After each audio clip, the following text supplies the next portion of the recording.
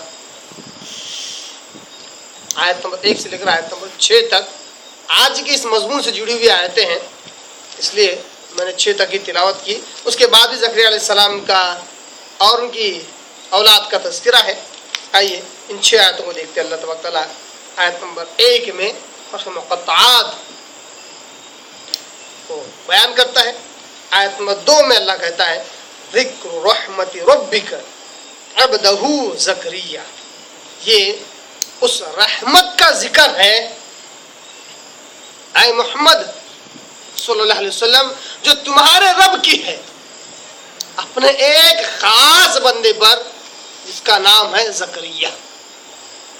ذکر رحمت ربک عبدہ زکریا، اے محمد صلی اللہ علیہ وسلم یہ اس رحمت کا ذکر ہے جو تمہارے رب کی طرف سے ہوئی اپنے ایک بندے